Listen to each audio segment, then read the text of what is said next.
अस्सलाम वालेकुम स्टूडेंट्स। आज हमने स्टडी करने हैं एलोट्रॉप्स ऑफ कार्बन। बेसिकली हम पी ब्लॉक एलिमेंट्स पढ़ रहे हैं। पी ब्लॉक एलिमेंट्स में हम कार्बन फैमिली को स्टडी कर रहे हैं। प्रॉपर्टीज़ ऑफ कार्बन फैमिली हमने लास्ट लेक्चर में स्टडी कर ली थी। देन हमने नेक्स्ट स्टडी करना है एलोट्रॉप्स ऑफ कार्बन। सबसे पहले हमने अब एलोट्रॉप्स को देखना है कि एलोट्रॉप्स होते क्या हैं। ठीक है ना। बेसिकली टू और more physical form in which an element exist.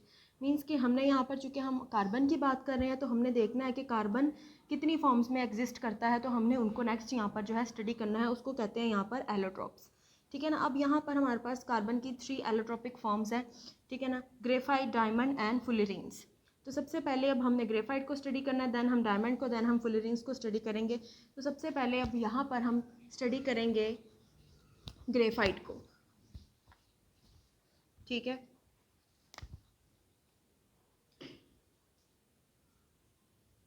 Graphite basically ये क्या है? फर्स्ट हमारे पास एलोट्रोप है कार्बन का। First allotrope of carbon. ठीक है। मेटालिक फॉर्म में बेसिकली एग्जिस्ट करता है। ठीक है। मेटालिक फॉर्म मीन्स कि मेटल जैसी इसकी जो है अपीयरेंस होती है। लस्टर भी शो करता है ये। ठीक है। लेयर्स की फॉर्म में मौजूद होता है। ठीक है। ये सारी चीज़ें हमारे पास यहाँ पर जो है ग्रेफाइट के लिए होती है। मेटालिक फॉर्म है। लस्टर बेसिकली हल्की हल्की जो चमक सी होती है उसको शो करता है। लेयर्स की फॉर्म में होता है, मीन्स कि जो इसका स्ट्रक्चर होता है उसके अंदर लेयर्स बनी हुई होती हैं। ठीक है ना। तो उसको हम यहाँ पर कहते हैं ग्रेफाइट। अब यहाँ पर हमने देखना है कि ग्रेफाइट बेसिकली इटली में पाया जाता है। ठीक है। कश्मीर में पाया जाता है। साइबेरिया में हमारे पास ये पाया जाता है। ठीक है ना। और बहुत से हमारे पास जो कंट्रीज़ हैं, इन कंट्रीज़ में ज़्यादातर जो है हमें ग्रेफाइट ईजिली जो है अवेलेबल होता है। ठीक है। अब हम नेक्स्ट हमने बात करनी है प्रिपरेशन की, कि हम इसको किस तरह से प्रिपेयर कर सकते हैं। अब इसकी प्रिपरेशन करेंगे तो सबसे पहले अब प्रिपरेशन के लिए हमारे पास ऑब्वियस सी बात है, हम एलोट्रॉप्स ऑफ कार्बन की बात कर रहे हैं, उसकी प्रिपरेशन की बात करें तो हमारे पास कार्बन कंपाउंड होना चाहिए। सो हमारे पास यहाँ पर जो है एंथ्रासाइड से हम जो है ग्रेफाइट की जो है प्रिपरेशन कर सकते हैं। एंथ्रासाइड जिसको हम यहाँ पर जो है कोक कहते हैं। ठीक है। तो यहाँ पर हमने क्या करना है, एंथ्रासाइड को हमने ले लेना है। ठीक है। उसको हमने सैंड के साथ मिक्स करना है। सैंड के साथ मिक्स करना है और देन हम उसको यहाँ पर जो है हीट करेंगे, हाई टेम्परेचर प्रोवाइड करेंगे। अब बेसिकली ये प्रोसेस होगा किसमें, यहाँ पर हमारे पास है एक इलेक्ट्रिकल फर्नेस मौजूद होगी, इलेक्ट्रिक फर्नेस। ठीक है। सपोज ये हमारे पास यहाँ पर जो है एक इलेक्ट्रिक फर्नेस मौजूद है जिसके अंदर 2 कार्बन के जो हमारे पास हैं इलेक्ट्रोड्स मौजूद है। ठीक है ना। ये हमारे पास 2 इलेक्ट्रोड्स मौजूद है जो कि कार्बन से मिलके बने हैं। अब हमारे पास यहाँ पर इन 2 कार्बन इलेक्ट्रोड्स को कंबाइन करने के लिए एक कार्बन की जो है बेसिकली रॉड लगी हुई होती है। 2 कार्बन के इलेक्ट्रोड्स हैं और इन दोनों कार्बन इलेक्ट्रोड्स को जोड़ा हुआ है आपस में एक कार्बन की रॉड ने। अब यहाँ पर होगा ये कि हमारे पास इलेक्ट्रिसिटी फ्लो करेगी इन रॉड्स में। ठीक है ना। अल्टरनेटिव हमारे पास यहाँ पर जो है करंट मूव करेगा और इस करंट के मूवमेंट की वजह से हमारे पास जो एंथ्रासाइट है जिसको हमने सैंड के साथ मिक्स किया है और देन उसको हम यहाँ पर जो है इस फर्नेस में हीट कर रहे हैं और इलेक्ट्रिसिटी पास करवा रहे हैं, तो वो कन्वर्ट यहाँ पर बेसिकली हमारे पास फॉर्मेशन हो जाएगी सिलिकॉन कार्बाइड की। सिलिकॉन कार्बाइड को देन हम यहाँ पर जो है कन्वर्ट कर देंगे सिंपली ग्रेफाइट में। अब ये रिएक्शन हम यहाँ पर देखेंगे कि किस तरह से होगा। इस इलेक्ट्रिकल फर्नेस में हमने जो है हीटअप किया है। इस हीटअप करने के नतीजे में हमारे पास यहाँ पर ये रिएक्शन होगा। अब चूंकि हम सैंड यूज़ कर रहे हैं तो हमारे पास यहाँ पर SiO2 मौजूद है और कार्बन हमारे पास जो कि हमने यहाँ पर कार्बन रॉड भी यूज़ किया है और कार्बन के इलेक्ट्रोड्स भी यहाँ पर हमने यूज़ किए हैं, सिलिकॉन कार्बाइड। अब सिलिकॉन कार्बाइड को हम यहाँ पर अगेन इसकी डिकम्पोजिशन करवाएंगे, सिलिकॉन वेपराइज वोलाटिलाइज हम करवा देंगे और अगेन हमारे पास यहाँ पर जो है जो कार्बन है बेसिकली ये हमारे पास ग्रेफाइट हमें जो है ऑब्टेन हो जाएगी। जो मैंने कार्बन लिखा है बेसिकली ये एलोट्रॉप है कार्बन का, ग्रेफाइट। ठीक है। सिलिकॉन को हम यहाँ पर वोलाटिलाइज करवा देंगे और हमारे पास रह जाएगी ग्रेफाइट जिसको हम यहाँ पर इजीली सेपरेट कर सकते हैं। सो ये ओवरऑल हमारे पास जो है लेबॉर्ट्री मेथड है जिसके थ्रू हम यहाँ पर जो है ग्रेफाइट को प्रिपेयर कर सकते हैं। नेचुरली भी हमारे पास पाई जाती है और लेबॉर्ट्री में भी हम इसको प्रिपेयर कर सकते हैं। तो ये हमारे पास बेसिकली इलेक्ट्रिकल फर्नेस मेथड है। अगेन आई रिपीट कि हमारे पास जो इलेक्ट्रिकल फर्नेस है उसके अंदर 2 इलेक्ट्रोड्स हम यूज़ करेंगे। उन 2 इलेक्ट्रोड्स को कार्बन की एक रॉड ने कंबाइन किया होना है, उसके थ्रू उसके अंदर हम इलेक्ट्रिसिटी पास करवाएंगे। और उसमें हमने यूज़ क्या करना है, हमने एंथ्रासाइट यूज़ करना है, प्लस हमने सैंड यूज़ करना है in the electrical furnace. Then हम यहाँ से इलेक्ट्रिसिटी पास करवाएंगे तो हमारे पास सिलिकॉन कार्बाइड की फॉर्मेशन होगी। सिलिकॉन कार्बाइड डिकम्पोज होगा सिलिकॉन एंड कार्बाइड में, तो यहाँ पर जो सिलिकॉन है उसको हम वोलेटिलाइज करवाएंगे और ये जो हमारे पास यहाँ पर नेक्स्ट जो है ग्रेफाइट रिमेनिंग रह जाएगी, जिसको हम सेपरेट कर लेंगे ईजीली। तो ये हमारे पास यहाँ पर जो है प्रिपरेशन का मेथड है ग्रेफाइट की। ठीक है, अब हम नेक्स्ट देखेंगे कि ग्रेफाइट की प्रॉपर्टीज़ क्या है, कि वो किन किन कंपाउंड के साथ रिएक्शन कर सकती है। प्रॉपर्टीज़ को हम नेक्स्ट देखेंगे। अब जो ग्रेफाइट है वो फ्लोरीन के साथ रिएक्ट करती है, रिएक्ट विद फ्लोरीन।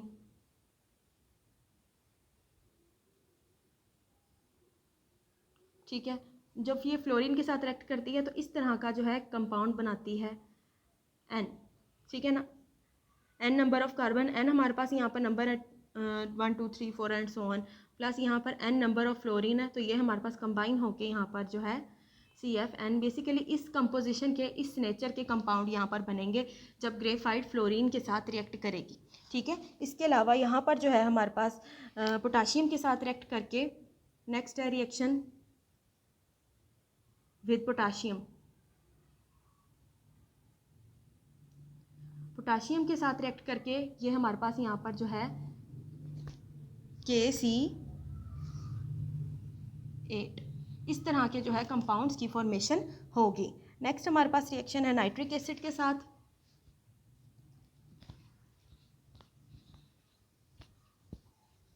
ठीक है ना, फ्लोरीन के साथ रिएक्ट करेगी, पोटाशियम के साथ रिएक्ट करेगी। नेक्स्ट वो कह रहे हैं कि यहाँ पर जो है ग्रेफाइट स्ट्रॉन्ग नाइट्रिक एसिड के साथ भी रिएक्ट कर सकती है, स्ट्रॉन्ग HNO3 के साथ, स्ट्रॉन्ग नाइट्रिक एसिड के साथ रिएक्ट करके ये हमारे पास यहाँ पर जो है ग्राफिटिक एसिड बनाएगी, ग्राफिटिक एसिड।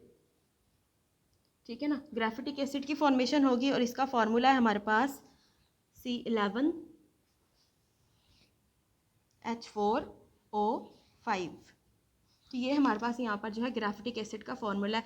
येलोइश ग्रीनिश हमारे पास यहाँ पर जो है प्रेसिपिटेट्स बनेंगे जब हम जो है ग्रेफाइट को नाइट्रिक एसिड के साथ जब हम रिएक्शन करवाएंगे, उसको उसके अंदर मिक्स करेंगे, तो हमारे पास यहाँ पर जो है येलोइश ग्रीन जो है प्रेसिपिटेट्स बनेंगे और देन हमारे पास यहाँ पर जो है ग्राफिटिक एसिड की फॉर्मेशन होगी। ठीक है, उसके बाद नेक्स्ट वो बात कर रहे हैं कि हमारे पास जो है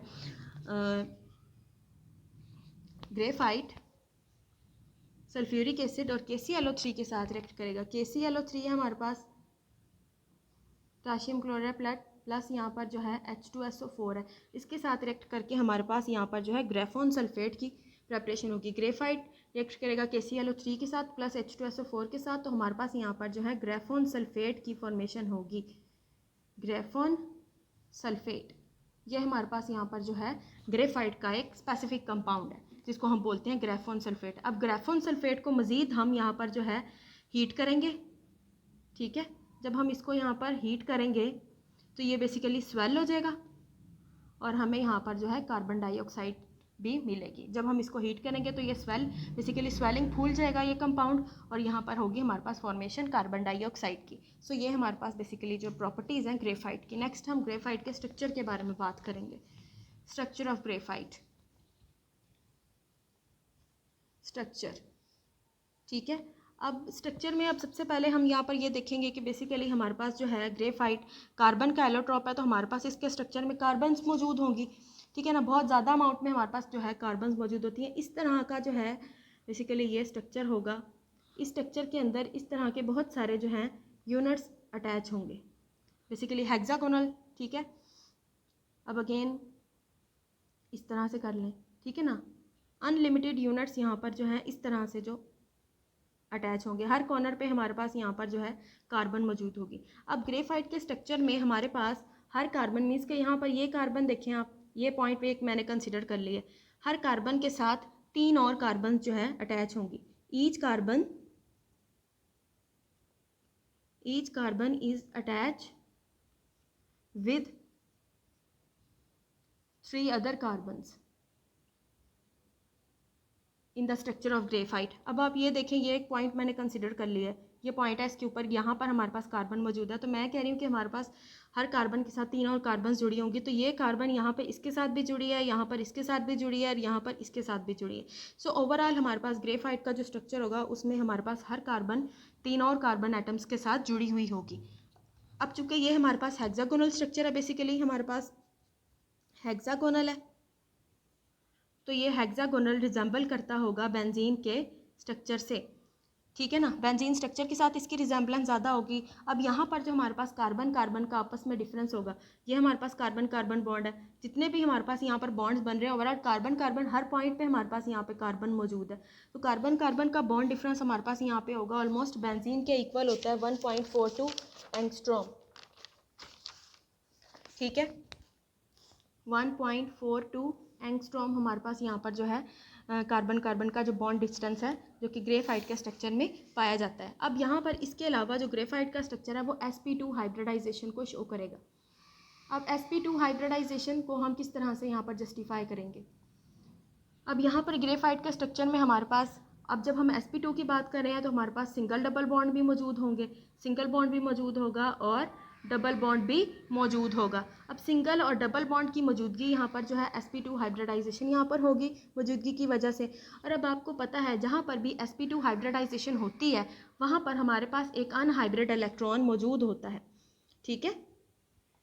अनहाइब्रिड जो है इलेक्ट्रॉन मौजूद होगा। अब आप देखें यहाँ पर हमारे पास इस स्ट्रक्चर के अंदर थाउजेंड्स ऑफ जो कार्बन हैं वो मौजूद होंगे। तो हर कार्बन के पास जो है एक इलेक्ट्रॉन अनहाइब्रिड होगा, डीलोकलाइजेशन को वो शो करेगा। सो बेसिकली यहाँ पर इन इलेक्ट्रॉन्स, अनहाइब्रिड इलेक्ट्रॉन और डीलोकलाइज इलेक्ट्रॉन्स की मौजूदगी की वजह से जो ग्रेफाइट का स्ट्रक्चर है वो इलेक्ट्रिसिटी को कंडक्ट करने की एबिलिटी भी रखता है, ठीक है ना। क्योंकि यहाँ पर हमारे पास हर कार्बन के पास अनहाइब्रिड इलेक्ट्रॉन मौजूद है। यहाँ पर डीलोकलाइजेशन ऑफ, चूँकि हम बेंजीन, इसका स्ट्रक्चर बेंजीन से रिजेंबल करता है तो यहाँ पर जो है डीलोकलाइजेशन ऑफ इलेक्ट्रॉन भी होती है। तो इस वजह से हमारे पास इसकी बेंजीन के इस स्ट्रक्चर की वजह से, इस प्रॉपर्टी की वजह से ये यहाँ पर जो है इलेक्ट्रिसिटी को कंडक्ट करने की एबिलिटी भी रखता है, ठीक है ना। ओवरऑल हमारे पास जो ग्रेफाइट का स्ट्रक्चर है वो लेयर्स की फॉर्म में मौजूद होता है, लेयर फॉर्म में यहाँ पर जो है मौजूद होता है। डिफरेंट लेयर्स इसके स्ट्रक्चर के अंदर इस तरह से जो है बनी हुई होती हैं। इन हेक्सागोनल स्ट्रक्चर्स के बीच में हमारे पास यहाँ पर जो है लेयर्स बनी हुई होती हैं इस तरह से, ठीक है।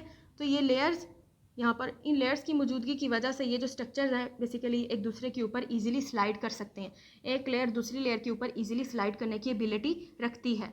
सो ओवरऑल ये हमारे पास यहाँ पर जो है ग्रेफाइट का स्ट्रक्चर है। अब ग्रेफाइट के यूजेस की जब हम बात करेंगे तो हमारे पास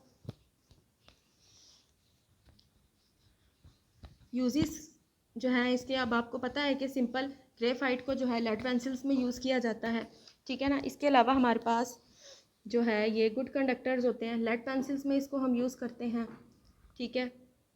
गुड कंडक्टर्स होते हैं ये। अब कंडक्टर्स किस तरह से होती हैं इसको मैंने स्ट्रक्चर्स में एक्सप्लेन कर दिया है कि इलेक्ट्रॉन मौजूद होता है अनहाइब्रिड, जिसकी वजह से हमारे पास यहाँ पर डीलोकलाइजेशन ऑफ इलेक्ट्रॉन इजीली हो सकती है। वो इलेक्ट्रॉन मूव कर सकते हैं और इलेक्ट्रिसिटी को कंडक्ट कर सकते हैं। इसके अलावा ग्रेफाइट को यहाँ पर जो है डायमंड की प्रिपरेशन के लिए हम यूज़ करते हैं, ठीक है ना। बहुत से हमारे पास यहाँ पर जो है कटिंग मटीरियल्स हैं जिसके तौर पर हम यहाँ पर जो ग्रेफाइट है उसको यूज़ कर सकते हैं। नेक्स्ट हमने एलोट्रॉप डिस्कस करना है डायमंड, ठीक है। अब डायमंड बेसिकली पाया जाता है साउथ अफ्रीका में, ठीक है। ऑस्ट्रेलिया में पाया जाता है, ब्राज़ील बेसिकली जो है इन एरियाज़ में जो है डायमंड पाया जाता है। इसके अलावा हम सिंथेटिकली भी डायमंड को जो है प्रिपेयर कर सकते हैं। अब उसका क्या मेथड है, सिंथेटिक डायमंड की प्रिपरेशन को अब हमने यहाँ पर जो है स्टडी करना है। अब नेचुरल है वो तो नेचुरल सोर्सेज में पाया जाता है, ठीक है ना। अब हम नेक्स्ट यहाँ पर डिस्कस करेंगे कि हम सिंथेटिकली अगर हमने डायमंड को प्रिपेयर करना हो तो हम क्या करेंगे। हमने बेसिकली डायमंड को प्रिपेयर करते हैं ग्रेफाइट से, ठीक है ना। तो ग्रेफाइट लेना है, ठीक है ना, उसको हमने हीट अप करना है बहुत ज़्यादा जो है। हमने हाई टेम्परेचर ऑलमोस्ट 2000 जो है डिग्री सेंटीग्रेड का टेम्परेचर हमने प्रोवाइड करना है और हाई प्रेशर हमने इसको प्रोवाइड करना है। हाई प्रेशर यहाँ पे ऑलमोस्ट यहाँ पर जो है 1 लाख एटमॉस्फेयर का जो प्रेशर है वो हमने जो है अप्लाई करना है ग्रेफाइट पर, और 2000 डिग्री सेंटीग्रेड हमने जो है ग्रेफाइट को देना है, तो वो कन्वर्ट हो जाएगा डायमंड में। बेसिकली सिंथेटिकली हम डायमंड को इस तरीके से जो है प्रिपेयर कर सकते हैं, ठीक है। अब नेक्स्ट हम यहाँ पर बात करेंगे, हमारे पास जो डायमंड होता है बेसिकली जो प्योर फॉर्म में मौजूद होता है वो होता है कलरलेस। प्योर जो डायमंड होता है वो कलरलेस होता है, ठीक है। लेकिन कुछ हद तक जो हमारे पास नेचुरल जो सोर्सेज होते हैं मौजूद, नेचुरल जो डायमंड होता है, ठीक है, अब उसके अंदर जो है अगर तो वो कलर फॉर्म में मौजूद होगा तो उसके अंदर कुछ इम्प्योरिटीज़ मौजूद होगी जो कि उस डायमंड को कलर प्रोवाइड करेंगे स्पेसिफिक, ठीक है ना। लेकिन जो नेचुरली हमारे पास मौजूद होता है वो कलरलेस होता है, उसके ऊपर कोई भी स्पेसिफिक हमारे पास यहाँ पर कलर मौजूद नहीं होता। अब कलर मौजूद होगा due to the presence of impurities, ठीक है। अब नेक्स्ट हम यहाँ पर जो है डायमंड की कुछ प्रॉपर्टीज़ को जो है स्टडी कर लेते हैं। बेसिकली हार्डेस्ट स्ट्रक्चर होता है, हार्डेस्ट नॉन स्ट्रक्चर है हमारे पास डायमंड के। हार्डेस्ट स्ट्रक्चर में से जो हमारे पास नॉन जो स्ट्रक्चर है वो हमारे पास किसका होता है, डायमंड का। प्रॉपर्टीज, ठीक है, हार्डेस्ट स्ट्रक्चर है इसका, ठीक है। इसके अलावा जो है हमारे पास जो इसकी डेंसिटी होती है वो भी ज़्यादा होती है, डेंसर होता है देन ग्रेफाइट। अगर हम इसका जो है कंपैरिजन करें तो ये डेंसर होगा ग्रेफाइट की निस्बत, ठीक है ना। और इसका रिफ्रैक्टिव इंडेक्स भी हायर होगा, हायर रिफ्रैक्टिव इंडेक्स। अब हाई रिफ्रैक्टिव इंडेक्स होने की वजह से इसको हम एज अ जेम यूज़ करते हैं, जेम्स के तौर पर, मीन्स के ज्वेलरी में हम यहाँ पर जो है डायमंड को यूज़ करते हैं एज अ जेम, ठीक है ना। जो बहुत ज़्यादा पत्थर जो हम ज्वेलरी में यूज़ करते हैं, नग जो बने होते हैं, ठीक है ना, उसको हम बेसिकली डायमंड को एज अ जेम यूज़ करते हैं क्योंकि इसकी प्रॉपर्टी है हाई रिफ्रैक्टिव इंडेक्स की है, इसलिए हम इसको एज अ जेम भी यूज़ करते हैं, ठीक है। नेक्स्ट हमने बात करनी है डायमंड के स्ट्रक्चर के बारे में।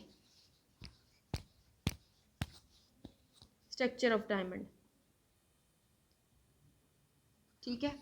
अब डायमंड का जो बेसिकली जो स्ट्रक्चर है उसको हम इस तरह से बेसिकली देखेंगे कि बेसिकली टेट्राहेड्रल जो है स्ट्रक्चर होगा हमारे पास, टेट्राहेड्रल स्ट्रक्चर होगा विद sp3 हाइब्रिडाइजेशन, ठीक है। हमारे पास यहाँ पर ये कार्बन है, ये 4 मज़ीद कार्बन्स के साथ यहाँ पर अटैच होगी। ईच कार्बन जो है 4 कार्बन्स के साथ यहाँ पर जो है अटैच होगी। अब ये कार्बन है, ये मज़ीद यहाँ पर जो है कार्बन्स के साथ यहाँ पर अटैच हो रही है, टेट्राहेड्रल बेसिकली स्ट्रक्चर बना रही है। यहाँ पर ये कार्बन जो है टेट्राहेड्रल स्ट्रक्चर बनाएगी, कार्बन कार्बन कार्बन, इस तरह से ये कार्बन यहाँ पर जो है टेट्राहेड्रल स्ट्रक्चर बनाएगी, ठीक है ना। तो मज़ीद यहाँ पर जो है ये कार्बन नेक्स्ट कार्बन्स के साथ जुड़ती जाएंगी और हमारे पास एक ह्यूज स्ट्रक्चर बन जाएगा डायमंड का। और इसी ह्यूज स्ट्रक्चर की वजह से हमारे पास जो है ये इसका जो स्ट्रक्चर होता है वो टफ होता है, बड़ा होता है और मजबूत होता है, ठीक है ना। इसको तोड़ना आसान नहीं होता, ठीक है। तो ये बेसिकली हमारे पास यहाँ पर जो है टेट्राहेड्रल स्ट्रक्चर होता है डायमंड का। नेक्स्ट अगर हम इसकी प्रॉपर्टीज़, इसके यूजेस के बारे में बात करें तो यूजेस बेसिकली क्या है, हम डायमंड को यहाँ पर बेसिकली कटिंग मटेरियल के तौर पर जो है डिफरेंट साज में यूज़ कर सकते हैं, कटिंग के लिए यूज़ कर सकते, कटिंग ऑफ ग्लास के लिए हम यहाँ पर जो है यूज़ करते हैं। यहाँ पर हमारे पास एक टाइप है ब्लैक डायमंड, ब्लैक डायमंड कार्बोनेडो जिसको हम बोलते हैं, इसका नाम होता है कार्बोनेडो, कार्बोनेडो। इसको हम यहाँ पर जो है कटिंग के लिए यूज़ करते हैं, ग्लास की कटिंग के लिए यूज़ कर सकते हैं। बहुत सारे कटिंग मटेरियल्स में हम जो है कटिंग जो इंस्ट्रूमेंट्स होते हैं जो चीज़ों को काटने के लिए यूज़ करते हैं उसके अंदर हम जो है ब्लैक डायमंड्स को यूज़ करते हैं, ड्रिलिंग के लिए यूज़ करते हैं, ठीक है। तो ओवरऑल इन सब चीज़ों में हम डायमंड को यूज़ करते हैं। क्यों यूज़ करते हैं, क्योंकि ये सख्त होते हैं, हार्ड होते हैं, इनकी प्रॉपर्टी होती है इस तरह की कि हम इससे चीज़ों को कट कर सकते हैं। नेक्स्ट हम यहाँ पर जो है थर्ड एलोट्रोप को डिस्कस करेंगे। थर्ड एलोट्रोप है हमारे पास फुलिरीन्स, फुलिरीन्स। अब ये हमारे पास यहाँ पर थर्ड एलोट्रोप ऑफ कार्बन, ठीक है। अब 1985 में जो है फुलिरीन को जो है डिस्कवर किया गया, ठीक है। अब फुलिरीन बेसिकली हमारे पास एलोट्रोप ऑफ कार्बन ही है, बहुत ज़्यादा नॉन नहीं है, ज़्यादा लोग इसके बारे में नहीं जानते, ठीक है ना, इसके बारे में इतनी इन्फॉर्मेशन नहीं है लोगों को। बेसिकली हमारे पास इसका नाम जो होता है बकमिंस्टर फुलिरीन, बकमिंस्टर फुलिरीन कार्बन 60, ठीक है ना। 60 बेसिकली इसके अंदर जो कार्बन है बेसिकली मालिक्यूलर फॉर्म में मौजूद है, मालिक्यूलर बेसिकली फॉर्म होती है कार्बन की, मॉलिक्यूलर फॉर्म ऑफ कार्बन, इसका जो नाम है बकमिंस्टर फुलेरिन होता है, कार्बन 60, ठीक है ना। और ये बेसिकली क्या है, कार्बन की मॉलिक्यूलर फॉर्म है, ठीक है ना। 60 कार्बन बेसिकली मिलके हमारे पास यहाँ पर जो है बकमिंस्टर फुलेरिन बनाएंगे, इसीलिए हम इसको कहते हैं कि ये हमारे पास कार्बन की मॉलिक्यूलर फॉर्म है, ठीक है। अब हमने ये देखना है कि हमने बकमिंस्टर फुलेरिन को जो है किस तरह से प्रिपेयर करना है। स्पेशल प्रॉपर्टीज़ होती हैं, जैसे कि आपने डायमंड और ग्रेफाइट के बारे में तो आप अच्छी तरह से जो है नोन है। फुलेरिन की जो है स्पेशल कुछ प्रॉपर्टीज़ यहाँ पर हैं जो ये शो करती है, ठीक है ना। तो उन प्रॉपर्टीज़ को पढ़ने से पहले हम यहाँ पर जो है कार्बन 60 की जो है फुलेरिन की जो है प्रिपरेशन के बारे में बात करते हैं कि अब हम इसको जो है प्रिपेयर किस तरह से कर सकते हैं, किस तरह से जो है बना सकते हैं। प्रिपरेशन का मेथड है, सो बेसिकली इसकी प्रिपरेशन भी हम करेंगे ग्रेफाइट से, ठीक है। ग्रेफाइट हम लेंगे, ग्रेफाइट को हमने वेपराइज करवाना है। अब वेपराइज करवाने के लिए हम क्या मेथड यूज़ करेंगे, अब हमारे पास ये एक क्लोज चैम्बर है, ठीक है। इस क्लोज चैम्बर में हमारे पास यहाँ पर जो है इलेक्ट्रोड्स लगे हुए हैं ग्रेफाइट के, ठीक है ना। ये हमारे पास यहाँ पर जो है ग्रेफाइट के इलेक्ट्रोड्स मौजूद हैं। हमने क्या करना है, हमने जो है इंटेंस बीम, इंटेंस जो है यहाँ पर जो है पल्स प्रोवाइड करनी है, या आप सिंपल सी बात है कि हमने यहाँ पर जो है इंटेंस रेडिएशन प्रोवाइड करनी है, ठीक है। जब हम इन रॉड्स पे इंटेंस रेडिएशंस प्रोवाइड करेंगे तो यहाँ पर होगा ये कि हमारे पास जो है सिंपल यहाँ पर जो है फ्लोरीन की प्रिपरेशन होगी, लेकिन इसकी प्रिपरेशन के लिए हमें यहाँ पर जो है हीलियम गैस का जो है एटमॉस्फेयर यूज़ करना है। हमने क्लोज चैम्बर लिया, उस क्लोज चैम्बर में हमारे पास ये ग्रेफाइट के रॉड्स लगे हुए हैं, ठीक है ना। और हमने इसके अंदर बेसिकली इस एटमॉस्फेयर को अनर्ट बनाने के लिए, इस क्लोज चैम्बर को अनर्ट बनाने के लिए, अनर्ट का मतलब ये होगा कि अब बाहर का जो टेम्परेचर है, बाहर का जो प्रेशर है इस क्लोज चैम्बर के अंदर असर ना हो, हमने इसके अंदर जो है स्पेसिफिक एटमॉस्फेयर को क्रिएट करना है। सो बेसिकली हमने हीलियम का एटमॉस्फेयर इस क्लोज चैम्बर में क्रिएट कर दिया है, और देन हमने यहाँ पर जो है इंटेंस रेडिएशन जो है पास करवानी है इसके अंदर से। तो यहाँ पर हमारे पास जो है फ्लोरीन की प्रिपरेशन होगी, कार्बन 60 की प्रिपरेशन होगी। तो ये हमारे पास सिंपल मेथड है जिसके थ्रू हम यहाँ पर फ्लोरीन को प्रिपेयर कर सकते हैं। तो ओवरऑल हमने यहाँ पर यूज़ करना है हीलियम गैस का एटमॉस्फेयर, और क्लोज चैम्बर होगा, बाहर का जो एटमॉस्फेयर है, बाहर का जो टेम्परेचर है वो इसके ऊपर इफेक्ट नहीं करेगा। हमने जो है एटमॉस्फेयर अनर्ट यूज़ करना है, हमने खुद इस्टेब्लिश करना है एटमॉस्फेयर जिसके अंदर हमने जो है फ्लोरीन की प्रिपरेशन करनी है। तो ये हमारे पास यहाँ पर जो है प्रिपरेशन है फ्लोरीन की। नेक्स्ट हमने यहाँ पर जो है इसकी जो है प्रॉपर्टीज़ हैं और प्रॉपर्टी है उसको हमने स्टडी करना है। अब फ्लोरीन्स हैं जिसको हम बकमिंस्टर फ्लोरीन भी कह रहे हैं, इनको हम बकी बॉल भी कहते हैं, बकी बॉल्स, ठीक है, बकी बॉल्स कहते हैं। अब बकी बॉल्स इसलिए कहते हैं क्योंकि इसका जो स्ट्रक्चर होता है रिजेंबल करता है फुटबॉल की जो बॉल होती है ना, सॉकर बॉल, उससे बेसिकली रिजेंबल करता है, फुटबॉल की तरह का जो है स्ट्रक्चर बनता है। अब हमने नेक्स्ट इसके जो है स्ट्रक्चर को डिस्कस करना है।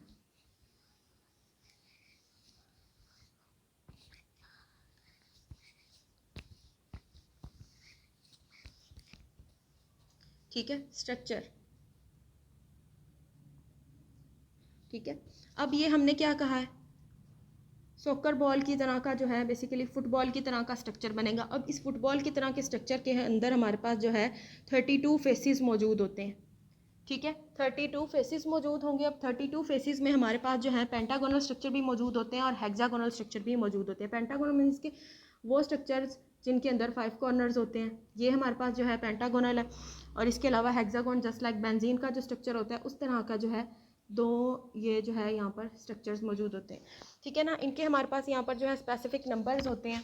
12 हमारे पास जो है पेंटागोनल स्ट्रक्चर, 32 फेसेस हैं कार्बन 60 में, बकमिंस्टर फ्लोरीन में 12 ये हमारे पास स्ट्रक्चर है, और 20 हमारे पास जो है 6 कॉर्नर्स वाले जो है स्ट्रक्चर्स मौजूद होते हैं। 12 ये और 20 ये, ओवरऑल ये मिल के हमारे पास जो है कार्बन 60 का जो है 32 फेसेस का जो है बॉल टाइप, फुटबॉल टाइप का जो है स्ट्रक्चर उसको बनाएंगे, ठीक है ना। उस स्ट्रक्चर के अंदर ये वाले यूनिट भी मौजूद होंगे, ये वाले यूनिट भी मौजूद होंगे। 12 इस तरह के 12 पेंटागोनल यूनिट होंगे और 20 हेक्सागोनल यूनिट्स होंगे। वो मिल के हमारे पास एक फुटबॉल की तरह का जो स्ट्रक्चर है वो बनाएंगे जिसको हम कह रहे हैं कार्बन 60 बकमिंस्टर फ्लोरीन या फिर बकी बॉल, ठीक है। तो ये हमारे पास यहाँ पर इस तरह से जो है इसका स्ट्रक्चर बनता है। अब यहाँ पर हमने बात की थी इलेक्ट्रिकल जो मेथड हमने जो है इलेक्ट्रिकल जो हमने मेथड यहाँ पर यूज़ किया था, रेडिएशंस का जो मेथड यूज़ किया था जिसके थ्रू हमने कार्बन 60 की प्रिपरेशन की है। अब वो कह रहे हैं कि हमारे पास यहाँ पर कार्बन 60 के साथ साथ हमारे पास कुछ अमाउंट में कार्बन 70 की प्रिपरेशन भी होती है, ठीक है ना। अब ज़रूरी अब ये नहीं है कि हमारे पास फुलेरीन सिर्फ कार्बन 60 की फॉर्म में मौजूद होगी, हमारे पास कार्बन 70 की फॉर्म में भी मौजूद हो सकती है, कार्बन 68 की फॉर्म में भी मौजूद हो सकती है। इसके अलावा हमारे पास और भी हमारे पास इसकी डिफरेंट अमाउंट्स यहाँ पर मौजूद हो सकती हैं, ठीक है। तो हम यहाँ पर डिफरेंट तरह के जो फुलेरीन्स हैं उनको प्रिपेयर कर सकते हैं। अब इनके जितने जितने ज़्यादा हमारे पास कार्बन्स होंगी उतने ही ज़्यादा यहाँ पर जो है ह्यूज स्ट्रक्चर्स बनेंगे, ठीक है। जो स्मॉलेस्ट फुलेरीन है वो है हमारे पास कार्बन 36।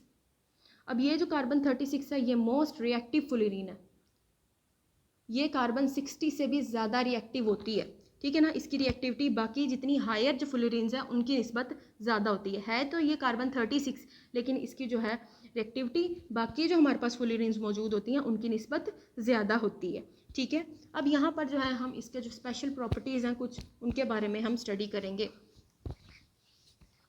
फुलेरीन की प्रॉपर्टीज़ हैं और हम जो है देखेंगे कि ये किन किन कंपाउंड्स के साथ रिएक्शन कर सकते हैं। प्रॉपर्टीज़ हैं या फिर आप इसको कह सकते हैं सिंपल रिएक्शंस, कि हमने देखने हैं कि ये किस तरह से जो है रिएक्ट कर सकती हैं। अब यहाँ पर एक चीज़ है जो कि फुलेरीन को कार्बन की बाकी जो एलोट्रोपिक फॉर्म्स हैं उनसे अलग करती हैं, डिज़ोल्व इन ऑर्गेनिक कंपाउंड। जो फुलेरीन्स होती हैं वो ऑर्गेनिक कंपाउंड्स के अंदर डिज़ोल्व होने की एबिलिटी रखती हैं, ठीक है ना। ये स्पेशल प्रॉपर्टी होती है फुलेरीन की जो कि ग्रेफाइट और डायमंड के अंदर मौजूद नहीं होती, ठीक है।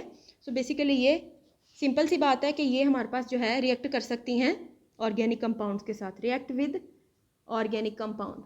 तो इससे हम ये बात रिवाइज कर सकते हैं, रिएक्ट विद ऑर्गेनिक कंपाउंड्स, ठीक है। इसके अलावा जो हमारे पास फुलेरीन्स हैं वो जो है पोटाशियम के साथ भी रिएक्ट कर सकती है। पोटाशियम के साथ रिएक्ट करके हमारे पास ये जो है K3C60 react with potassium, react with potassium, तो ये प्रोडक्ट बनाएगी K3 कार्बन 60। इस तरह का जो है प्रोडक्ट बनाएगी जब ये पोटाशियम के साथ रिएक्ट करेगी। अब वो कहते हैं कि इसके अलावा हमारे पास जो है ये डिफरेंट मेटल्स के साथ भी रिएक्ट कर सकती है। अब मेटल्स के साथ किस तरह से जो है इसने रिएक्ट करना है, हम कोई भी मेटल लेंगे, ठीक है ना। उस मेटल को अब हमारे पास यहाँ पर जो है स्ट्रक्चर एक बना हुआ है, ठीक है ना। हमने क्या करना है, हमारे पास ये बॉल लाइक स्ट्रक्चर है जिसको मैं कह रही हूँ फॉर एग्जाम्पल फुलेरीन का स्ट्रक्चर है। तो हमने क्या करना है, मेटल के साथ ये इस तरह से रिएक्ट करेगी कि मेटल को हमने लेके जिसकी सेंट्रल कैविटी है ना वहाँ पर हमने प्लेस कर देना है, ठीक है ना। सो ओवरऑल हमारे पास यहाँ पर ये इस तरीके से मेटल के साथ रिएक्ट करेगी कि हमने मेटल का कोई पीस लेना है और उसको हम यहाँ पर जो है फुलेरीन्स के साथ जो फुलेरीन की जो कैविटी है उसमें प्लेस करके रख देना है और हमने एक स्ट्रक्चर बना लेना है, ठीक है ना। सो इस तरीके से जो है ये मेटल के साथ रिएक्ट करेगी, कैविटी ऑफ फुलेरीन, ठीक है। तो ये हमारे पास यहाँ पर जो है इसके रिएक्शंस हैं। ऑर्गेनिक कंपाउंड्स के साथ रिएक्ट करने की एबिलिटी रखती है, पोटाशियम के साथ रिएक्ट करेगी, ठीक है ना। इसके अलावा मेटल को हम इस तरीके से जो है मेटालिक के जो कंपाउंड्स हैं उसको प्रिपेयर कर सकते हैं। अब यहाँ पर एक चीज़ हमने यहाँ पर स्टडी करनी है जो कि नहीं है फुलेरीन के बारे में, कि हम यहाँ पर फुलेरीन से सुपर कंडक्टर्स बना सकते हैं। Super conductors, super conductors. अब आप लोग जो है लैपटॉप्स यूज़ करते हैं, मोबाइल्स यूज़ करते हैं, उसके अंदर जो छोटी छोटी सी चिप्स बनी हुई होती हैं, ठीक है ना। वो छोटी छोटी चिप्स जब हम लैपटॉप या मोबाइल को यूज़ करते हैं तो कुछ ही देर में गर्म हो जाती हैं, ठीक है ना। तो बेसिकली उसके अंदर जो हीटअप होती है वो अननेसेसरी हीट होती है, हमें नहीं वो हीट चाहिए होती है ना, उसकी वजह से वो जो डिवाइस है वो भी इफेक्ट होती है। सो बेसिकली उस हीट को कम करने के लिए हम फुलेरीन्स को यूज़ करते हैं सुपर कंडक्टर की फॉर्मेशन में। जो सुपर कंडक्टर्स होते हैं वो बेसिकली जब हम इन इंस्ट्रूमेंट्स में सुपर कंडक्टर्स को यूज़ करेंगे तो वो जो अननेसेसरी हीट है वो प्रोड्यूस नहीं होगी। तो ये सुपर कंडक्टर्स बनते कैसे हैं, थ्रू फुलेरीन्स, ठीक है ना। फुलेरीन्स को हम यूज़ करके ही इन सुपर कंडक्टर्स की प्रिपरेशन कर सकते हैं। इसके अलावा जो है हमारे पास जो मोस्ट इम्पॉर्टेंट है यहाँ पर कि नैनो टेक्नोलॉजी, ठीक है ना। इसमें हमारे पास बेसिकली जो प्रोडक्ट्स बनते हैं वो नैनोमीटर की रेंज में बनते हैं, ठीक है ना, नैनोमीटर रेंज। ठीक है ना। अब नैनो टेक्नोलॉजी ओवरऑल डिपेंड करती है फुलरीन्स पे। नैनो टेक्नोलॉजी का मतलब है कि हमने नैनोमीटर की रेंज में बहुत ही छोटे छोटे जो हमारे पास चिप्स हैं, छोटे छोटे जो हमारे पास मोबाइल्स के अंदर, लैपटॉप्स के अंदर जो छोटे छोटे जो इंस्ट्रूमेंट्स यूज़ करते हैं, छोटी छोटी चिप्स यूज़ करते हैं, उसको हम नैनो टेक्नोलॉजी के थ्रू प्रिपेयर करते हैं। अब नैनो टेक्नोलॉजी बेसिकली इन्वॉल्व होती है, जो उसका बेसिक है वो होती है फुलरीन्स। ओवरऑल हम फुलरीन्स को यूज़ करके नैनो टेक्नोलॉजी में इन चिप्स को जो है, जिनको हम सुपर कंडक्टर्स भी कह रहे हैं, उन प्रिपेयर का हम इजीली कर सकते हैं। ठीक है ना। सो ओवरऑल नैनो टेक्नोलॉजी भी डिपेंड करती है फुलरीन्स पे, जिसके थ्रू हम यहाँ पर जो है इन छोटी छोटी चिप्स को, इन छोटे छोटे मटेरियल्स को प्रिपेयर कर सकते हैं, जो कि बहुत ज़्यादा बेनिफिशियल होते हैं। लैपटॉप्स, मोबाइल्स, इलेक्ट्रिकल इंस्ट्रूमेंट्स में इनका बहुत ज़्यादा रोल होता है। ठीक है। सो ये हमारे पास यहाँ पर जो है इंपॉर्टेंट एप्लीकेशंस हैं फुलरीन्स की, कि हम इसको नैनो टेक्नोलॉजी में यूज़ कर सकते हैं, सुपर कंडक्टर्स की फॉर्मेशन में यूज़ कर सकते हैं। इसके अलावा हम यहाँ पर जो इसका मेडिसिनल यूज़ है उसको भी एक स्टडी करेंगे। मेडिसिन में इसको हम यहाँ पर जो है बहुत छोटे छोटे जो है माइक्रो जो रोबोट्स होते हैं, माइक्रो रोबोट्स की प्रिपरेशन के लिए यूज़ करते हैं। जैसे हम नैनो टेक्नोलॉजी की बात कर रहे हैं ना, तो नैनो टेक्नोलॉजी को यूज़ करते हुए हमने बहुत छोटे छोटे से इसके रोबोट्स बनाने हैं, और उन रोबोट्स ने करना क्या है कि ह्यूमन बॉडी में जाके जो भी पार्ट हमारे पास डिजीज़ होगा या डैमेज होगा, वहाँ जाके जो है उसको जब हम एंटर कर देंगे बॉडी के अंदर, ब्लड स्ट्रीम के अंदर, जो स्पेसिफिक पार्ट, डैमेज पार्ट पर जाके वो जो है मेडिसिन को प्रोवाइड करेंगे। तो ये हमारे पास यहाँ पर जो है माइक्रो रोबोट्स का काम होता है, जिसको हम फुलरीन्स के थ्रू प्रिपेयर कर रहे हैं आजकल। सो ये न्यू वर्क है जिसको हम यहाँ पर जो है प्रिपेयर करें। फॉर एग्जांपल अगर हम कैंसर की बात करते हैं, तो इन रोबोट को जब हम बॉडी के अंदर एंटर करेंगे तो कैंसरस पार्ट पे जाके स्पेसिफिक जो मेडिसिन है वो प्रोवाइड करेंगे। तो ये काम होता है इन रोबोट्स का, जिसको हम तैयार करते हैं थ्रू फुलरीन। सो ये हमारे पास यहाँ पर जो है फ्लोरीन के इंपॉर्टेंट यूजेस हैं।